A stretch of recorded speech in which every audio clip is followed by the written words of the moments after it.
Eh bien, bonjour à tous. Aujourd'hui, je vais vous apporter un message. Je crois que j'ai jamais prêché sur ce thème, mais il faut le faire. Je vois beaucoup d'articles sur Facebook, des questions dans le genre qui est-ce qui vous a manqué, qui est-ce qui vous manque le plus? Et alors les gens parlent. J'ai perdu mon père, j'ai perdu mon enfant, j'ai perdu ma mère. Mais des dizaines de personnes qui parlent comme ça au sujet du décès de leur bien-aimé. Et cela, c'est tous les jours. Tous les jours. On dirait que c'est quelqu'un ou quelques personnes qui ont le désir de remuer le chagrin des gens en posant des questions comme ça. Et moi, je veux pas remuer encore pour vous faire du chagrin, mais je veux vous dire ce que la Bible dit au sujet de la mort. C'est nécessaire, je crois que j'ai jamais prêché là-dessus et je vais le faire aujourd'hui. On va lire d'abord dans 1 Samuel 20, verset 3. On va lire déjà verset 1. David s'enfuit de Naïoth de Rama. Il alla trouver Jonathan et dit, qu'ai-je fait? Quelle est ma faute? Quel est mon péché vis-à-vis de ton père pour qu'il en veuille à ma vie? Jonathan lui répondit, jamais tu ne mourras pas. Mon père ne fera jamais rien sans m'informer. Pourquoi donc mon père me cacherait-il cela? Il n'en est rien. David fit encore ce serment. Ton père sait bien que j'ai trouvé grâce à tes yeux, et il leur a dit que Jonathan ne le sache pas. Cela lui ferait de la peine. Mais par la vie du Seigneur et par ta propre vie, il n'y a qu'un pas entre moi et la mort. Voilà. Le roi David était très conscient que pas grand-chose, pas grand-chose. Le psalmiste disait, y a-t-il un homme qui puisse vivre et ne pas voir la mort? On voit ça dans le psaume 89, verset 49. C'est la même chose pour les femmes, à part quelques exceptions comme Élie, comme même Jésus est mort. Il est ressuscité, mais il est mort. Dans sa méconnaissance de Dieu et dans sa volonté de ne pas penser à la mort, les gens d'aujourd'hui croient vivre dans une époque de libre pensée et d'expression définitive. Ils ont évincé l'idée de la mort, ils veulent plus en entendre parler. L'homme a changé le monde et ses lois. Parce qu'il faut le savoir, tout est gouverné par des lois. On dirait qu'il n'y a que les scientifiques qui le savent. Mais les gens croient que la science, les inventions, les découvertes, la philosophie, les pensées matérialistes gouvernent le monde. Pas du tout. Ce sont des lois qui gouvernent le monde. Ce monde a intronisé des faux dieux, le dieu de l'argent, le dieu de la gloire, de l'intelligence humaine et maintenant artificielle. Mais quoi que l'homme fasse ou essaye de faire, la fin elle est toujours la même. Il est réservé à l'homme de mourir une seule fois. Hébreux chapitre 9, verset 27. Excuse-moi Michel. Oui, il y a un problème de micro. Ouais, j'ai oublié de le brancher. D'accord. Et il est réservé à l'homme de mourir une seule fois. Voilà. Hébreux 9, 27. C'est comme ça. Alors au cœur de la vie, nous voyons la mort de tous côtés. La tristesse des ambulances qui hurlent dans les rues, les chapelles ardentes, les cimetières, les corbillards qui se frayent un chemin à travers la circulation. En fait, il y a beaucoup de choses qui nous rappellent que le lugubre moissonneur peut nous faucher à chaque instant, et cela sans nous prévenir. Chaque année, des dizaines de milliers de personnes montent dans leur voiture sans penser que ça va être leur dernier voyage. Et malgré l'augmentation des mesures de sécurité, des dizaines d'entre elles sont tuées chez elles dans des accidents domestiques, dans toutes sortes de choses. Moi, je fais toujours la guerre. Maintenant, ça y est, j'ai fini de faire la guerre avec ça parce que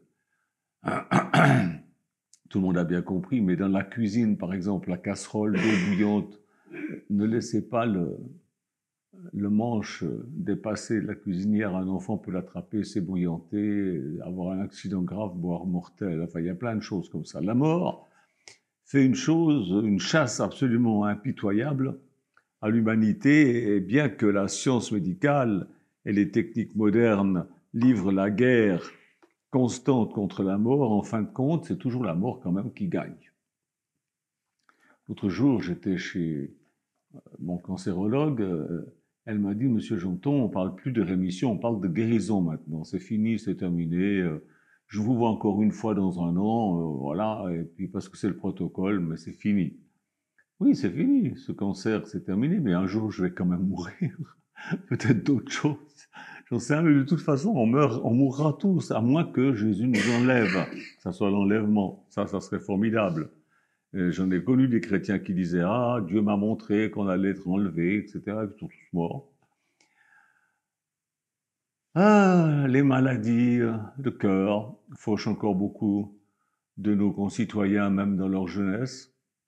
Le cancer attaque encore des millions de personnes, la tuberculose, les maladies de sang, la poliomyélite, les pneumonies réclament leur part. Enfin, je ne vais pas vous faire la liste, elle est très longue. Quels que soient les chiffres indiqués au sujet des crimes, des suicides et d'autres formes de mort violentes, le fait inévitable de la mort reste inchangé. Vous savez que c'est depuis seulement 1970 qu'en France, on parle de serial killer. Avant, il n'y avait pas, ou on ne savait pas. C'était un truc pour les Américains. Et maintenant, ben, c'est venu chez nous. C'est des gens qui tuent comme ça. La mort est toujours notre ultime expérience sur la Terre. Et dès qu'un enfant naît, vient au monde, la lutte contre la mort s'engage. C'est vrai. Alors la mère va consacrer des années d'attention pour son bébé, à la protection de la vie de son enfant, ce qui est tout à fait normal. Elle surveille la nourriture de l'enfant, même les vêtements de l'enfant, parce que vous avez des tissus qui sont plus ou moins nocifs. Elle surveille l'entourage aussi. Mais malgré tout, les soins attentifs qu'elle peut porter, l'enfant a déjà commencé à mourir. Et voilà le dentiste qui répare une carie. Et puis voilà que des lunettes sont nécessaires pour remédier à l'affaiblissement de notre vue ou des appareils auditifs. Notre peau se ride avec les années. Nos épaules se courbent, nos pas deviennent de plus en plus lents et moins sûrs. Encore l'autre jour, j'ai glissé. Je me suis cassé la figure, quelque chose de bien. Voilà, nos pas sont... Hein, voilà, c'est comme ça. La fragilité de nos os augmentera, notre énergie va en diminuant. Notre ennemi, la mort, est mystérieux, aussi mystérieux que la vie elle-même. C'est mystérieux, la vie. Là, je vois dehors les arbres, on dirait qu'ils sont morts, ils ne sont pas morts. C'est mystérieux, la vie va reprendre le dessus, c'est formidable.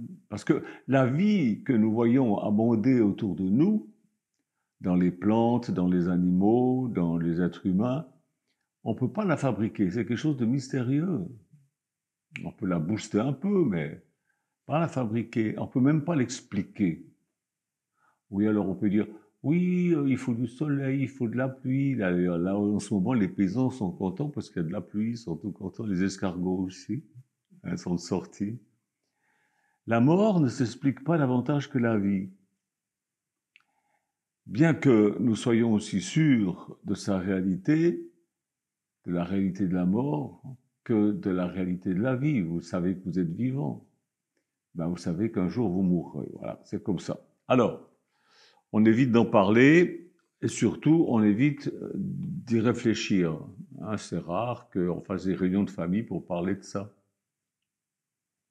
On n'aime pas ça. N'est-ce pas étrange que nous dépensions tant d'énergie pour apporter la vie et améliorer la vie dans ce monde et que nous tournions le dos au fait qui est tout aussi important, qu'il nous faudra quitter ce monde. Vous avez des gens qui souffrent dans des hôpitaux, mais c'est épouvantable. Moi, j'ai eu l'occasion d'aller souvent dans les hôpitaux ces dernières années. J'ai vu des gens grimacer de douleur malgré tout ce qu'on pouvait leur donner comme médicaments antidouleurs. Et puis quand ils meurent, ils sont tout beaux. Puis les gens disent « Oh, mais il est parti dans la paix. » Tu parles, ils ont été maquillés, ouais. Vous savez ça? Ils ont été maquillés pour que vous ayez une bonne image de la mort. On veut pas que vous soyez effrayés par cette horreur qu'est la mort. Des milliards de personnes qui peuplent la Terre aujourd'hui, je crois qu'on est 7 ou 8 milliards maintenant. Dans 100 ans, il n'y en aura plus un qui existera. Hein. Enfin, peut-être quelques-uns quand même. Parce que maintenant, on meurt de plus en plus vieux, c'est vrai, mais dans quel état? Alors, leurs corps seront insensibles, retournés à la poussière, à la cendre, à tout ce que vous voulez. Mais qu'en est-il de l'âme? Voilà, le mystère, c'est quand même un mystère. Quelle est cette chose qui quitte l'homme quand il meurt? Et puis, où est-ce que ça va? On voit bien qu'il y a quelque chose qui est parti. Si vous pesez un mort, il pèse toujours le même poids, mais bon, il y a quelque chose qui est parti. Mais les gens ne veulent pas, ah non, spirituel, on ne veut pas entendre parler de ça. J'ai lu une chose terrible, c'est un journaliste qui est mort à Denver, il y a quelques années, et sa famille en deuil a entendu sa voix enregistrée sur un magnétophone. C'était au cimetière parce qu'il n'a pas voulu passer dans une église, et voilà ce qu'il disait. Donc c'était un magnétophone qui parlait, c'était le mort, la voix du mort qui s'adressait à sa famille, à ses amis, et voilà ce qu'il disait.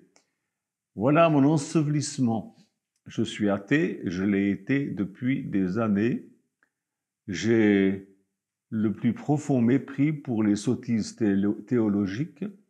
Les ecclésiastiques sont moralement des lâches. Les miracles sont le fruit de l'imagination. Et si 4 reporters étaient envoyés pour assister à une exécution et fausser les faits comme l'ont fait les apôtres dans la Bible, ils seraient congédiés, ils perdraient leur travail.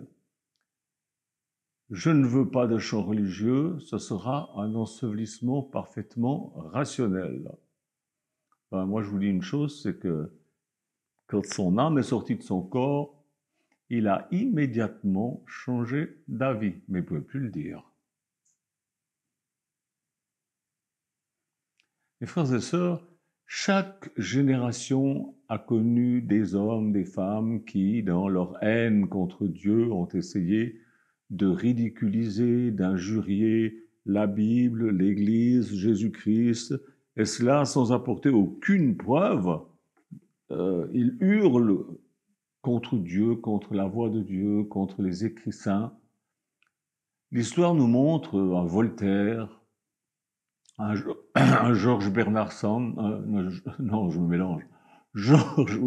Bernard Shaw, et beaucoup d'autres philosophes qui, par leurs arguments, s'efforcèrent de détruire la crainte de la mort. Un jour, un de ces philosophes était en train de mourir, un athée, son copain lui tenait la main, il lui dit « accroche-toi ». Et le mourant dit « oui, à quoi ? À quoi ?» J'ai parlé avec des anthropologistes, je crois que c'est comme ça qu'on dit, hein, ou anthropologues, je ne sais pas. Et dans certaines contrées d'Afrique où il n'y a pas de sottise théologique chrétienne, puisqu'ils n'ont jamais entendu parler de Jésus et de la résurrection et de toutes ces choses, dans certaines tribus, pas partout, hein, mais dans certaines tribus, les vieux, on les emmène bien vivants dans la brousse afin que les bêtes sauvages les attaquent et les bouffent. Parce qu'ils ne veulent pas que les jeunes voient le spectacle de la mort des vieux. Parce que c'est trop moche, c'est trop décourageant. Mes frères et sœurs, la mort, en dehors de l'influence chrétienne, est pleine d'horreur et de désespérance. Pourquoi Dieu a-t-il pris ma femme? Pourquoi Dieu a-t-il pris mon enfant? Pourquoi? Il n'y a pas de réponse. Dieu ne donne pas des réponses à ça. Il a déjà tout dit dans le livre. Il ne va pas vous répondre encore et encore et encore. C'est à vous de chercher et de trouver les réponses. Parce que Jésus-Christ a donné un sens nouveau à la mort. L'homme l'a toujours considéré comme un ennemi, et c'est un ennemi. C'est vrai que c'est pas gentil la mort. Mais Jésus affirme qu'il l'a vaincu d'abord en lui enlevant son aiguillon. L'aiguillon de la mort, vous savez ce que c'est un aiguillon? C'est un bâton pointu dont se servent les bergers pour piquer les veaux, les vaches et les cochons pour qu'ils aillent dans la bonne direction. Et l'aiguillon de la mort, c'est le péché. Ça nous pique, et puis alors on est tenté, on est amorcé, et puis on pêche, et puis le salaire du péché, c'est la mort. Quand il parlait de la mort, Jésus disait « Ne vous préoccupez pas de la mort du corps, mais plutôt de la mort éternelle de votre âme. » La Bible indique qu'il y a en réalité deux morts. La mort physique et la mort éternelle. La mort spirituelle, la mort éternelle. Jésus nous conseille de craindre la seconde mort beaucoup plus que la première. Il décrit la seconde mort comme un étang de feu, comme la séparation définitive d'avec Dieu. Alors j'ai entendu des discours qui disaient oui, mais si Dieu nous envoie dans le feu, on va brûler, on va cramer, on va disparaître, on n'existera plus. Il y a des feux qui brûlent mais ne consument pas les choses. Rappelez-vous du buisson ardent. C'est simplement une souffrance éternelle. La mort du corps n'est pas raison du bannissement sans fin d'une âme, loin de Dieu, loin de la vie, et consciente qu'elle a tout raté. La mort du chrétien qui a confessé ses péchés, qui a reçu par la foi Jésus-Christ comme son sauveur personnel, la Bible dit, la mort d'une telle personne est belle. Parce que c'est pas la mort du corps qui est importante. Il y a une femme qui s'appelle Jane Wheeler, excusez-moi la prononciation, qui enseignait la littérature en mai 1949. Elle a écrit une lettre au docteur Edman, qui était président de l'université où elle travaillait. Et cette lettre, elle l'a envoyée aussi à ses collègues, à ses élèves et à ses anciens élèves. Je vais vous la lire. Voilà ce qu'elle dit. « Je serais très heureuse si on voulait bien lire ce qui suit pendant le culte, avant que vous ne quittiez l'université pour les vacances d'été. J'aimerais que vous sachiez la vérité à mon sujet, comme je l'ai apprise moi-même vendredi dernier. Mon médecin m'a enfin fait connaître son diagnostic de la maladie dont je souffre depuis des semaines. C'est un cancer inopérable. S'il était chrétien, il n'aurait pas eu tant de peine à parler, car il aurait su, comme vous et moi, que la vie et la mort sont également bienvenues quand on vit selon la volonté et la présence du Seigneur. Si le Seigneur veut que j'aille bientôt à lui, j'y vais avec joie. Je vous demande de ne pas vous affliger un instant à mon sujet.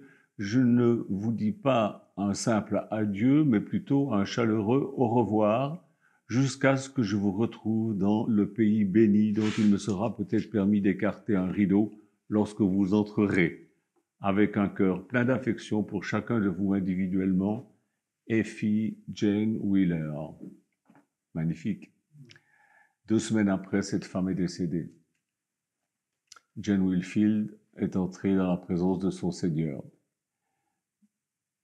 Son Seigneur qui avait tenu sa promesse d'enlever l'aiguillon de la mort, c'est-à-dire le péché. Il a enlevé le péché de ses enfants, et ses enfants deviennent justes par la foi, et quand ils meurent, ils vont vers le Seigneur.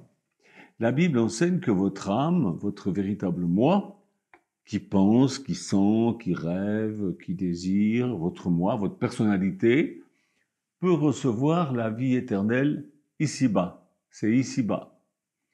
Si vous recevez Jésus, vous vivrez avec Dieu. Sinon, vous irez dans ce que la Bible appelle le Hadès, où vous attendrez le jugement de Dieu. Et c'est pas un endroit très réjouissant. Mes frères et sœurs, mes amis qui m'écoutez là aujourd'hui, en tant que pasteur, je dois en parler. Je sais que ça n'est pas très populaire. Je ne peux pas ignorer ces choses parce que ça met les gens mal à l'aise. Je dois en parler. C'est la doctrine chrétienne la plus difficile à enseigner. On va lire quelques textes. On va lire dans Matthieu, chapitre 13, versets 41-42. C'est Jésus qui parle. 13, 41, 42. Voilà ce que Jésus dit. Le Fils de l'homme, c'est-à-dire lui-même, Jésus, enverra ses anges qui arracheront de son royaume toutes les causes de chute et ceux qui font le mal, et ils les jetteront dans la fournaise ardente. C'est là qu'il y aura des pleurs et des grincements de dents. Alors les justes, ceux qui auront été justifiés, brilleront comme le soleil dans le royaume de leur Père. Que celui qui a des oreilles entende. Les justes, c'est pas des gens qui font le bien forcément. C'est des gens qui se sont repentis. Et Jésus a enlevé l'aiguillon de la mort, c'est-à-dire ce péché. Il a ôté le péché du monde. Dans le même chapitre, verset 49-50, il enfonce le clou, il dit « Il en sera de même à la fin du monde, les anges s'en iront séparer les mauvais du milieu des justes, et ils les jetteront dans la fournaise ardente. C'est là qu'il y aura des pleurs et des grincements de dents. » Avez-vous compris tout cela ? Jésus il était clair, il voulait dire les choses, le doux Jésus, oui, mais il est sévère aussi, mais c'est juste. Alors, la question c'est, est-ce qu'un Dieu d'amour peut envoyer quelqu'un en enfer ? Oui. Il ne le fait pas avec plaisir, mais en réalité, c'est l'homme qui se condamne lui-même en refusant le moyen du salut que Dieu donne. C'est gratuit, il ne veut pas. Il n'en veut pas. Bon voilà, il y a des conséquences. Par amour, comme un cadeau, Dieu offre à l'homme un moyen d'échapper à cette mort spirituelle, à cette séparation d'avec Dieu, à la géhenne, à l'Hadès, au lieu de tourment. Il offre le chemin du salut, mais l'homme, dans son aveuglement, dans sa stupidité, dans son obstination, dans sa vanité, dans son orgueil, dans son amour des plaisirs malsains, refuse le moyen simple que Dieu donne. Il n'en veut pas. Supposons que vous soyez malade et vous toussez, voilà. Et puis vous allez voir un médecin et puis il vous fait une ordonnance, il vous prescrit. Il écrit quelque chose, une ordonnance. Il vous la donne, et puis vous allez chez le pharmacien, mais en allant chez le pharmacien, bien, médicaments, enfin vous l'achetez quand même, vous rentrez chez vous, vous lisez la notice. Beaucoup de gens lisent la notice, ils lisent la Bible.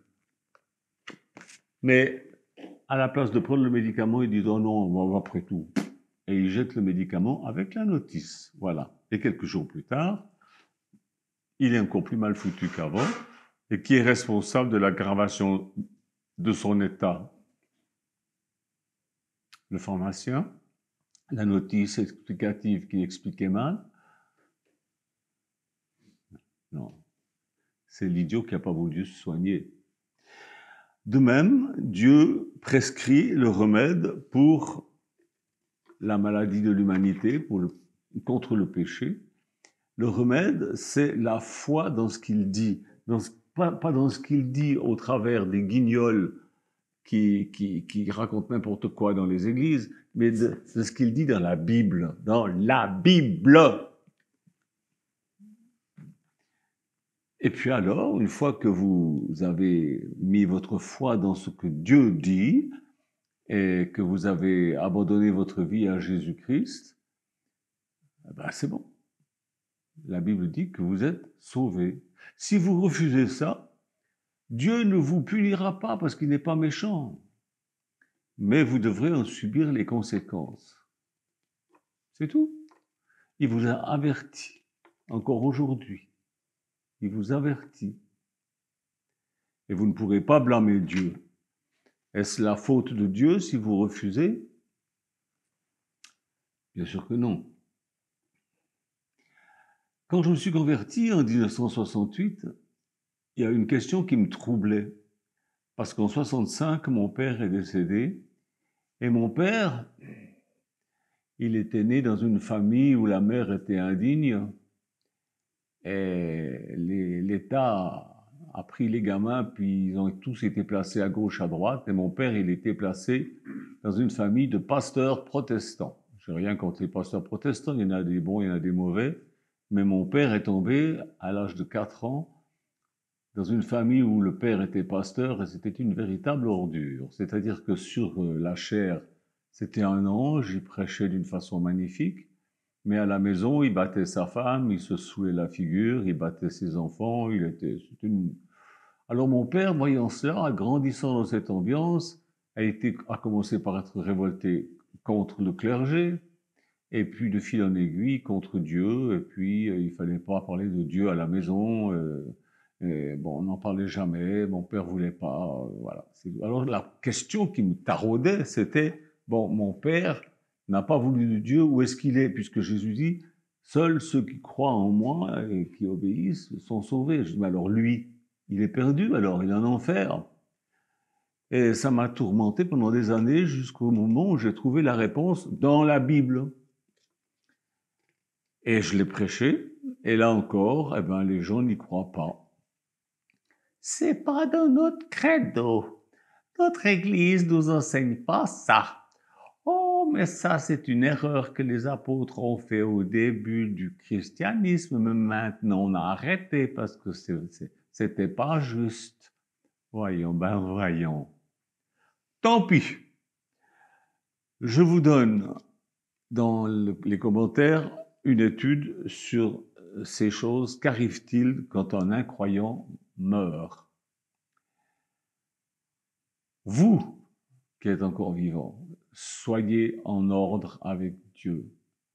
Repentez-vous de vos péchés, soyez baptisés au nom du Seigneur Jésus-Christ, recevez le Saint-Esprit, marchez selon ses ordres, selon ses commandements, et pour vos bien-aimés qui sont morts sans la foi, lisez mon étude et puis écrivez-moi. Écrivez-moi après. Voilà, j'ai terminé ce que je voulais vous dire ce matin. Que Dieu vous bénisse, que Dieu vous aide à prendre conscience que, ben voilà, on y passera tous, à moins que Jésus nous enlève. Mais ça fait 2000 ans. Déjà, les premiers apôtres, ils croyaient que c'était pour tout de suite. Puis maintenant, on a des espèces de prophètes à la gomme qui vous disent « Jésus, d'après mes calculs, devrait revenir à telle date parce que si on ajoute l'âge du capitaine Haddock avec la longueur de la voie de chemin de fer entre Paris et Brest, eh ben on trouve un certain chiffre et en le divisant par 42, ben on peut trouver la date du retour de Jésus. Si je vous en supplie, n'écoutez pas ces idiots. Jésus lui-même a dit, nul ne sait ni le jour ni l'heure. Jésus reviendra quand Dieu lui dira de revenir, puis c'est tout. On sera enlevé quand ça sera le moment, mais on n'en sait rien quand ça sera. Alors, préparez-vous. Vous allez peut-être mourir demain. Je vais peut-être mourir demain. Mais si vous êtes prêts, attends, voilà, la terre continuera à tourner jusqu'à ce que Dieu décide un jour, c'est fini. Que Dieu vous bénisse. Au revoir. À bientôt.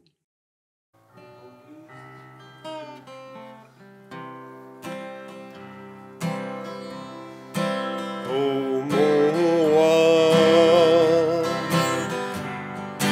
viens à toi. Oh mon viens à toi. Tu m'as donné la vie qui me réjouit. Oh mon roi, je viens à toi.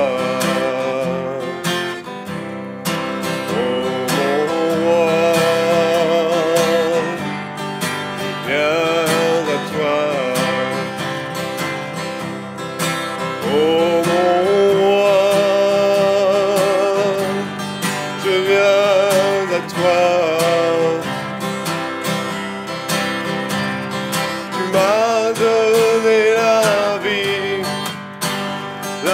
vie qui me réjouit. Oh mon roi, je suis à toi.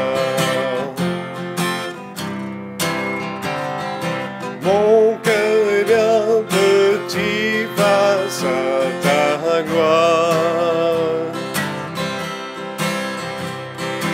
mais prends-le, il est à toi. J'écoute ta parole jusqu'au soir.